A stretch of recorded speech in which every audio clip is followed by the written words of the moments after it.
Bonjour et bienvenue dans cette vidéo. Alors aujourd'hui je vais vous faire voir comment mettre à jour votre Mac pour passer sur le nouveau système d'Apple qui vient de sortir, qui est High Sierra. Alors ça va pas se faire forcément tout seul.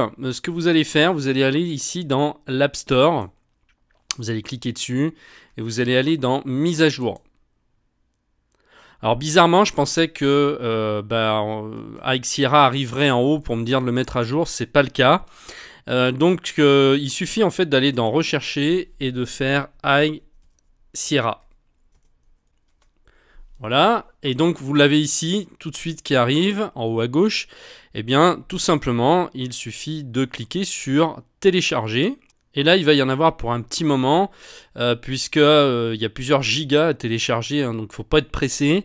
Ce que vous faites, vous le laissez tourner en fond, et puis vous revenez voir de temps en temps, d'ici 1 heure par exemple, pour voir où ça en est. Et puis ça va aller plus ou moins vite selon le type de connexion que vous avez. Donc là, on voit dans le Launchpad qu'il y a la jauge qui a commencé à démarrer. Et là, il m'affiche, si je passe avec ma souris en survolant, simplement, sans appuyer, mais juste en survolant comme ça le Launchpad, on voit donc les mégas qui sont en train d'être téléchargés. Donc là, j'en suis à 34 mégas sur 5 gigas, donc ça va mettre un bout de temps.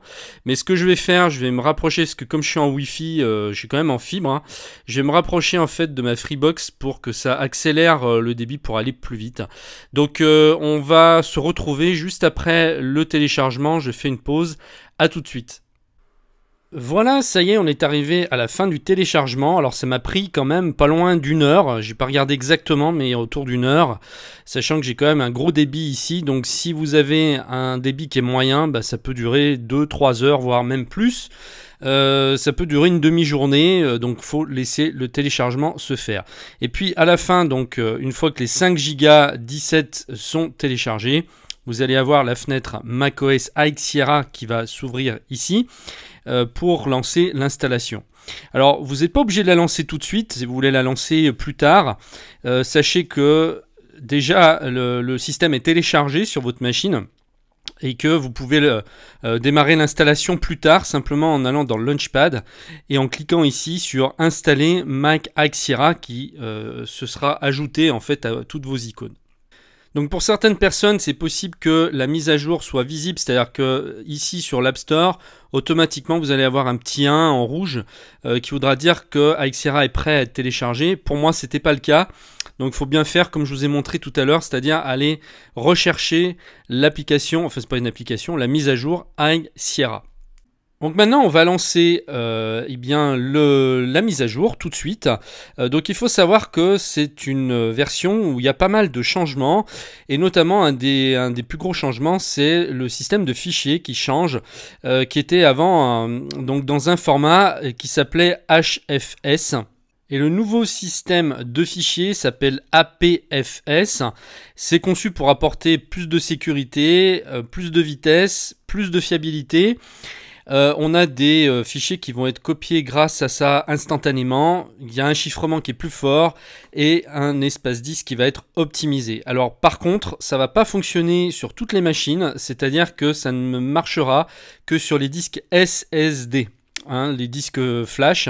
Sur les disques durs traditionnels, la conversion ne peut pas se faire, donc les fichiers vont rester à l'ancien format sur ces disques durs, en tout cas pour l'instant. Donc ça ne fonctionne que si vous avez un SSD.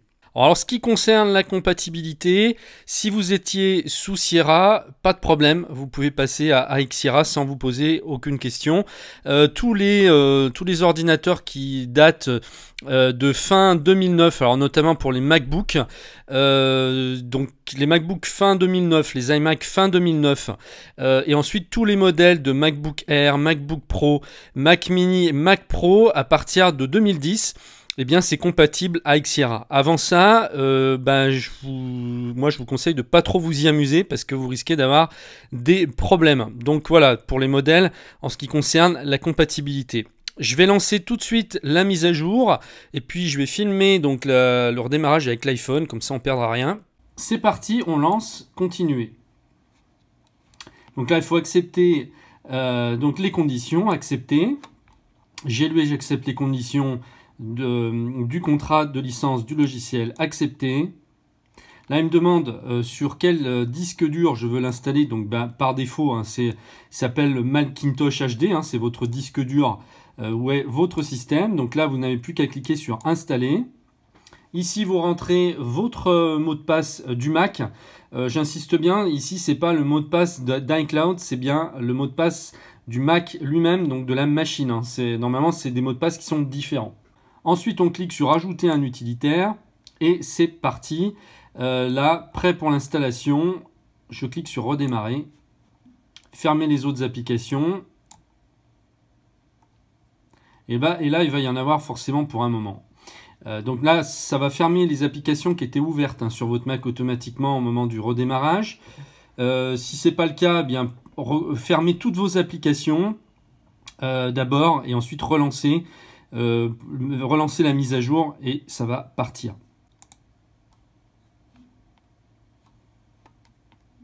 Donc là, on va avoir un écran noir pendant un bon moment. Ça peut durer de 3/4 d'heure à 1 heure. Hein. La mise à jour, c'est vraiment la plus grosse mise à jour qu'on peut faire sur une machine. Donc forcément, c'est long. Ne soyez pas impatient. N'arrêtez pas la mise à jour au milieu parce que là aussi, ça risquerait de poser des problèmes. Attendez bien la fin, même si ça dure plusieurs heures.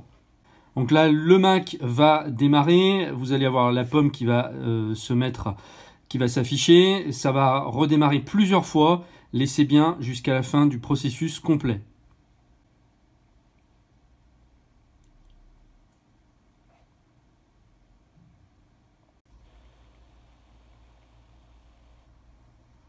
Voilà, longue mise à jour, hein, ça a mis pas loin d'1 heure là aussi. Alors après, on arrive directement sur cet écran. Ça veut dire en gros quand vous arrivez sur cet écran que la mise à jour est terminée.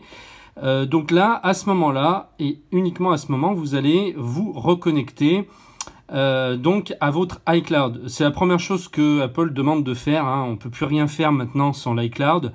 Vous avez forcément un compte iCloud si vous avez un Mac aujourd'hui. Donc, eh bien, on va s'identifier. Allons-y. Configuration du compte. Alors cette fois, il vous demande le mot de passe de votre Mac, donc de votre machine, et pas de l'iCloud, on est d'accord. Allons-y, on rentre le mot de passe et on fait OK. Alors, nouveauté qu'on n'a pas eu dans les précédentes mises à jour d'OS, on nous demande si on veut transférer les fichiers qui sont dans notre dossier documents dans l'iCloud. Alors, vous n'êtes pas obligé d'accepter, c'est coché par défaut. Ne le faites que si vous voulez le faire, sinon vous pourrez toujours le faire plus tard, c'est pas grave. Moi d'ailleurs je vais le décocher ici, je vais pas le faire, c'est-à-dire que là, maintenant tous les fichiers qui sont dans notre dossier documents peuvent être directement uploadés dans l'iCloud sur le nuage. Et pour ça, il faut que vous ayez assez de place dans l'espace iCloud, étant donné qu'il me semble qu'on n'a que 5 Go gratuits à la base, eh bien ça m'étonnerait que tous vos fichiers tiennent, donc faites attention à ça. Moi, j'ai pas assez de place puisque déjà les photos prennent beaucoup de place. Et donc là, je vais décocher, je verrai ça plus tard. Voilà, et on va faire continuer. Configuration de votre Mac. C'est terminé, la mise à jour a été faite. Donc normalement, vous devez avoir ce joli nouveau fond d'écran avec des belles montagnes. Voilà, donc si vous avez ce fond d'écran, ça veut dire que la mise à jour iXiara est faite et que vous allez pouvoir maintenant profiter de votre nouveau système. Alors juste pour information, quand il y a un nouveau système qui arrive, toutes les applications qu'on a vont faire une mise à jour. Hein. Souvent, les principales ne tourneront plus tout à fait de la même manière et donc bien les concepteurs de logiciels doivent faire des changements. Et vous allez avoir une ribambelle de mises à jour qui vont s'afficher dans l'App Store. Donc il faudra aller voir. Hein. De temps en temps, aller dans l'App Store, aller dans mise à jour, comme on a fait pour charger iXiara, et regardez toutes les mises à jour des applications que vous avez sur votre Mac, et faites-les dès qu'elles sont disponibles, parce que sinon, vous risquez d'avoir des problèmes, ça risque de pas bien fonctionner, il y a des choses qui marcheront plus, donc c'est très important toujours de faire vos mises à jour. En tout cas, vous avez tout ce qu'il vous faut pour faire votre mise à jour tranquillement vers iXiara. J'espère que cette vidéo, en tout cas, vous sera utile. Je vous remercie de m'avoir suivi une fois de plus et je vous dis à très bientôt dans une prochaine vidéo. Au revoir.